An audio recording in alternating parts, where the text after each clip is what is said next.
जय माता दी दोस्तों। वर्ल्ड बेस्ट मैजिक में आपका हार्दिक स्वागत है। कैसे हैं आप सब? ये बताने के लिए कमेंट बॉक्स में जय माता दी जरूर लिखें।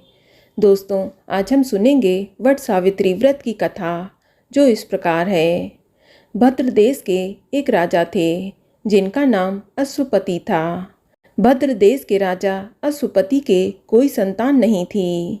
उन्होंने संतान की प्राप्ति के लिए मंत्रोच्चारण के साथ प्रतिदिन 1,00,000 आहुतियाँ दीं। 18 वर्षों तक ये कार्य जारी रहा। इसके बाद सावित्री देवी ने प्रकट होकर वर दिया कि राजन, तुझे एक तेजस्वी कन्या पैदा होगी। सावित्री देवी की कृपा से जन्म लेने के कारण उस कन्या का नाम सावित्री रखा गया। कन्या बड़ी होकर बेहद ही रूपवान हुई। योग्य वर न मिलने की वजह से सावित्री के पिता दुखी थे। उन्होंने कन्या को स्वयं वर तलाशने के लिए भेजा। सावित्री तपोवन में भटकने लगीं। वहाँ साल्व देश के राजा दयुमत्त सेन रहते थे, क्योंकि उनका राज्य किसी ने छीन लिया था। उनके पुत्र सत्यवान को देखकर सावित्री ने पति के रूप में उनका वरण किया।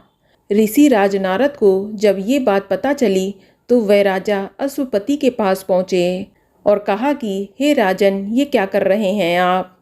सत्यवान गुणवान है, धर्मात्मा है और बलवान भी हैं, पर उसकी आयु बहुत ही छोटी है।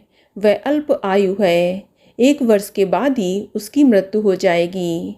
नारद की बात सुनकर राजा अश्वपति घोर चिंता में डूब गए। सावित्री ने उनसे कारण पूछा तो राजा ने कहा, पुत्री, तुमने जिस राजकुमार को अपने वर के रूप में चुना है वह अल्प आयु है। तुम्हें किसी और को अपना जीवन साथी बनाना चाहिए। इस पर सावित्री ने कहा कि पिताजी, आर्य कन्याएं अपने पति का एक बार ही वरण करती हैं। राजा एक बार ही आज्ञा देता है और पंडित एक बार ही प्रतिज्ञा करते हैं और कन्यादान भी एक ही बार किया जाता है। सावित्री हट करने लगीं और बोली, मैं सत्यवान से ही विवाह करूंगी। राजा अश्वपति ने सावित्री का विवाह सत्यवान से कर दिया। सावित्री अपने ससुराल पहुंचते ही सास ससुर की सेवा करने लगीं। समय बीतता चला गया। नारद मुनि ने सावित्री को पहले ही सत्यवान की मृत्यु के दिन के बारे में बता दिया था। वह दिन जैसे जैसे करीब आने लगा, सावित्री अधीर होने लगीं। उन्होंने 3 दिन पहले से ही उपवास शुरू कर दिया। नारद मुनि द्वारा कथित निश्चित तिथि पर पितरों का पूजन किया। हर दिन की तरह सत्यवान उस दिन भी लकड़ी काटने जंगल चले गए। साथ में सावित्री भी गईं। जंगल में पहुंचकर सत्यवान लकड़ी काटने के लिए एक पेड़ पर चढ़ गए। तभी उसके सिर में तेज दर्द होने लगा। दर्द से व्याकुल होकर सत्यवान पेड़ के नीचे उतर गए। सावित्री अपना भविष्य समझ गईं। सत्यवान के सिर को गोद में रखकर सावित्री सत्यवान का सिर सहलाने लगीं। तभी वहाँ यमराज आते दिखे। यमराज अपने साथ सत्यवान को ले जाने लगे। सावित्री भी उनके पीछे पीछे चल पड़ीं। यमराज ने सावित्री को समझाने की कोशिश की कि यही विधान है, लेकिन सावित्री नहीं मानी। सावित्री की निष्ठा और पति परायणता को देखकर यमराज ने सावित्री से कहा कि हे देवी, तुम धन्य हो। तुम मुझसे कोई भी वरदान मांगो। तो सावित्री ने कहा कि मेरे सास ससुर वनवासी हैं और अंधे हैं। उन्हें आप दिव्य ज्योति प्रदान करें। यमराज ने कहा, ऐसा ही होगा। जाओ, अब तुम लौट जाओ। लेकिन सावित्री अपने पति सत्यवान के पीछे पीछे चलती रहीं। यमराज ने कहा, देवी, तुम वापस जाओ। सावित्री ने कहा, भगवान, मुझे अपने पतिदेव के पीछे पीछे चलने में कोई परेशानी नहीं है। पति के पीछे चलना मेरा कर्तव्य है। ये सुनकर उन्होंने फिर से उसे एक और वर मांगने के लिए कहा। तब सावित्री बोली, हमारे सास ससुर का राज्य छिन गया है, उसे पुनः वापस दिला दें। यमराज ने सावित्री को ये वरदान भी दे दिया और कहा, अब तुम लौट जाओ।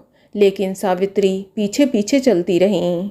यमराज ने सावित्री को तीसरा वरदान मांगने को कहा। इस पर सावित्री ने 100 संतानों और सौभाग्य का वरदान मांगा। यमराज ने इसका वरदान भी सावित्री को दे दिया। सावित्री ने यमराज से कहा कि प्रभु, मैं एक पतिव्रता पत्नी हूँ और आपने मुझे पुत्रवती होने का आशीर्वाद दिया है। ये सुनकर यमराज को सत्यवान के प्राण छोड़ने पड़े। यमराज अंतर्ध्यान हो गए और सावित्री उसी वटवृक्ष के पास आ गईं जहाँ उसके पति का मृत शरीर पड़ा था। सत्यवान जीवंत हो गए और दोनों खुशी खुशी अपने राज्य की ओर चल पड़े।